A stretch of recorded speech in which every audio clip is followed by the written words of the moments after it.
welcome to Live in the Solution. I'm Mary Trimble here with your readings for September the 10th through September the 16th. And if you haven't been here before, welcome. Thank you so much for stopping by, and I really hope that you enjoy these readings and that you'll come back again and again. And if you are returning, thank you so much for coming back. Thank you for your loyalty. Thank you for watching and sharing and commenting. And if you haven't already, subscribe. Thank you. Now, I'm sorry, my nose always itches on these readings. And that's spirit letting me know that they're here.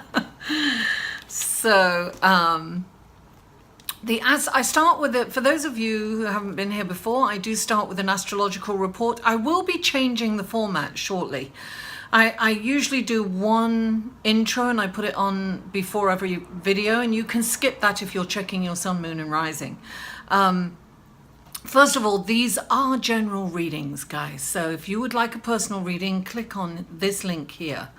And that will give you information about a personal reading.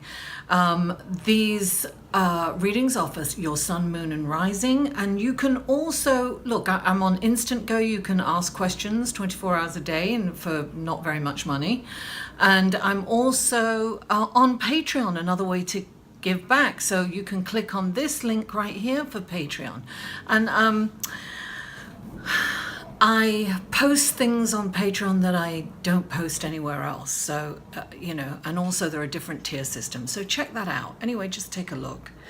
Now, the astrological, so I put the astrological report, and the new format that I'm going to do is I'm going to actually do an astrological reading for each sign. And I will be putting, it'll be more individualized. But I probably won't be able to get that done till October. And as most of you know, that my mum is getting ready to transition. She's getting closer and closer. She's been moved out of a care home and into a nursing home. She was in the hospital for a bit. So, you know, it's a roller coaster ride emotionally for me. So you have to bear with me if things are a bit late sometimes, or, you know, I may have to run off to England, you know, at the drop of a hat. So I just wanted to let you be aware of that. Now, the astrological report for the week. On the 10th, Mars moves into Aquarius. What does that mean for us? Well, it means that the energy that's going to be available to us is we could kind of jump to conclusions. Before we hear the whole story, we kind of judge things and jump on the bandwagon, and it's hard for us to let go. And on the other hand, you know, Mars is a get up and go. It's action oriented, right? And Aquarius is very balanced and, you know, always looking at every side and every option. So Mars is a little bit kind of slowed down somewhat, but the good news is when you get, you know, Aquarius is ruled by the mind. So if you get these ideas, Mars will get on it and get it finished. So that's a good thing. Now, on the 11th, the Sun is in a really nice relationship and aspect to Jupiter. Now, this is very positive energy, very exciting, very optimistic. It's energizing. You're going to feel energized and very positive about things. So it's a lovely energy. And then on the 12th, Jupiter is in a really nice relationship to Pluto. And that is like determination and powerful.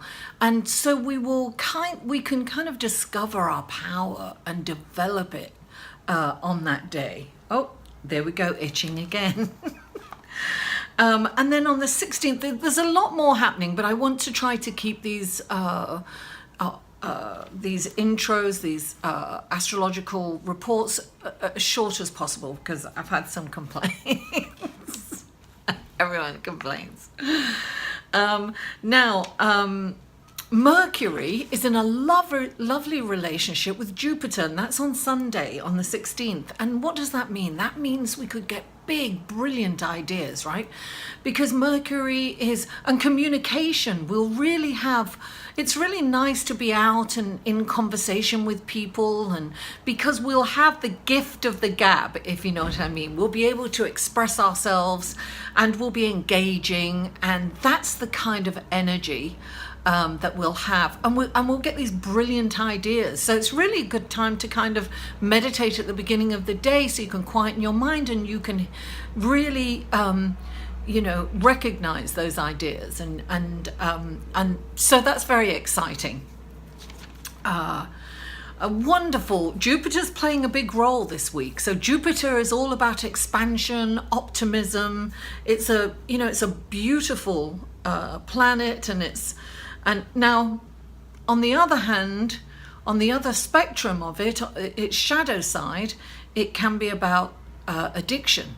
So I would say keep your focus on the positive, because that will expand. So I think it's a really good time to keep your thoughts positive and, you know, make long-term optimistic plans. That's what I would do. That's what I'm going to do. So without further ado, let's go to your card, shall we? Hello, Scorpio, and welcome to your reading for September the 10th through September the 16th. And the first card out for you guys is the 8 of Cups. The 8 of Cups is someone who's really kind of dissatisfied with how their life is going in kind of general, and just feels like they want something more meaningful. It's that kind of feeling when you look around and you say, God, is that all there is? I always think of Peggy Lee's song. Is that all there is, my friends? Well, let's keep dancing. Let's break out the booze and have a ball. If that's all there is. Anyway, I know, I'm sorry to put you through that. So the 8 of Cups is about really kind of just wanting to go away. Leave all your worldly possessions behind and just go on a spiritual quest. When this card comes in, I always say, look, this is a perfect time to kind of start a spiritual practice. Perhaps, you know, look for a mentor, or, you know, look, some people, if you're an atheist, some people's way of, you know, is doing the next right thing, but it can be some kind of teaching that you go to, you know, something that you've got to ask yourself, Scorpio. But this is kind of, you know, getting with your tribe. It can be, you know, a yoga class. It can be something like that that's going to give you peace and harmony and get you centered. You know, it can be meditation courses, you know, whatever this is. It doesn't have to be religious or totally spiritual, but it can be, you know, peace and harmony. And look, I've got the sun shining on it. Now the sun is the number 19. It's kind of, this is a karmic number, right? It's known as a karmic number. But when the sun comes in, it's like, look at that. It's beautiful, right? It's like so optimistic.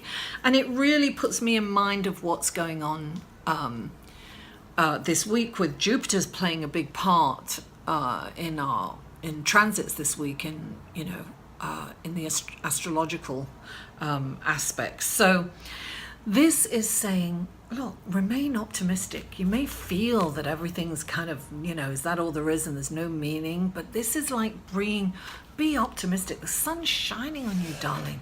Be grateful. Put your face up to the sun and allow the sun to kiss your skin, and be grateful that you're alive on this beautiful planet. Scorpio. So now the next card up for you is, look, he broke out the booze and he's having a ball. The 9 of Cups, right? It's a celebratory card. It's like wishes and dreams come true. It's like, look, he's saying, wow, I've been paid. I really want to celebrate.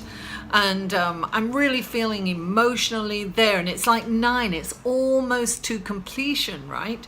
So when the 9 of Cups comes in, it's saying, yes, celebrate, but just don't stay at the party too long, okay, darling? Definitely you've got things to celebrate. Now, clarifying it, you have 2 cards. You have the 3 of Swords, which is pain. There's no doubt about this. This is about pain. You see, the Cups are emotion, and this is pain. And you have the Knight of Wands that's come in. So I feel that, so this could be a fire sign. I normally don't see this as a person on these general readings, but I am definitely getting that some of you may have a fire sign coming in for you that's caused you some pain. I feel that perhaps somebody, and it could be, look, for some of you it could be a parent that's really, it can be this can be an old pain, but this person could have stimulated this pain, right? This is, I always think of Eckhart Tolle with this, you know, the pain body. This is, we recreate the pain body over and over again. So I have a feeling that this wonderful knight in shining armor, if you're a male, it could be a female that comes in and sweeps you off your feet, but you've kind of fallen for this person, and this person is dashing and, you know, gallant, and comes in, you know, he goes in and he rescues damsels in distress, right? And charismatic and fun, and this person has hurt you in some way, or you have been hurt by this person in some way. What I'm getting from the 9 of Cups is that this is nearly over. When the 3 of Swords comes in, it's saying that it's time to release this pain. This is a time when you can, the only way to release this pain, when the 3 of Swords comes in, it's like, look, you know, this pain is really hard. We know that. It's a deep-rooted pain that we all, you know, feel at some point. And this is about taking it into your heart. It's about feeling that pain, 100% being in it, and then releasing it. I am getting that it's probably a fire sign that somebody has come in and really hurt your feelings. And it could be a partner that you're already with, and you need to kind of release this. This is your interpretation personally. Is this somebody that you've been dating that's, you know, broken your heart? Is it someone you're in a relationship that is, you know, that you're in some pain and you've kind of been in this pain backwards and forwards for a long time? This is saying it's time to release that pain. I'm not saying necessarily release the person. This could be a parent even. You have to ask yourself who this person is for you. But it is time to really look at that pain, and it is time to release it, Scorpio. It really is. Now, the next card up is the Hermit, and this is about retreating from society and really getting in touch. Self-reflection, this is about. This is about looking at yourself and really getting to know yourself. So this is about retreating from society, going within, self-reflection, really getting to know yourself. And when the Hermit comes in, you see, look, he's carrying that light. That light represents his mind. So he's got to this point in his life that he doesn't allow his mind to control him anymore, right? He's got it. It's a light there. You know, meditation isn't about controlling your mind. It's about you not allowing your mind to control you. So this is about retreating, learning all you can about yourself, looking at yourself truthfully and honestly, and moving forward with that knowledge, and perhaps showing somebody else the way to do that, right? Because we pay it forward. It's all about, you know, learning and teaching. What's really fascinating, right, is you have two aces following the the Hermit. And I'm looking at this and it's a number 9 again, right? And this is a 9. 9s in numerology are kind of the end of the journey, right? Because then the next journey is 10. They don't use 10, they add the 0 and the 1, and that becomes 1, a new start. So this is a culmination of a lifetime of wisdom and knowledge, right? And self-reflection. Really, at this stage, Scorpio, it's time for you to look at yourself and really get to know yourself, and then move forward really renewed. You have this wonderful, powerful, you've got two aces, right? First of all, I'm sorry, my nose is itching, Spirit's here. This is the Ace of Swords, and the Ace of Swords is the Ganesh of the tarot, and the Ace of Swords is about removing blocks, right? So blocks are being removed. You're going to start to move forward in a new way. And this is about the Ace of Wands. This is about passion. These are about brilliant ideas. This is also cerebral, right? And this is passion. So this is the mind and the heart coming together. Oh, brilliant. I'm getting goosebumps. This is the mind and the heart coming together. And with this knowledge, the mind and the heart, you can make really intelligent decisions once the mind and the heart are connected. And this is saying that's what's going to happen, right? Self-reflection, retreat, meditate, and you will, your mind and your heart will be connected. What a wonderful, wonderful reading. Scorpio, thank you so much for tuning in. Please don't forget to like this video, share it on your social media, and comment. Please comment. I love your feedbacks. I really appreciate you all. And if you haven't already, please subscribe. Mwah! I love you all, and I'll see you next week. For a personal reading with Mary, go to www.liveinthesolution.com.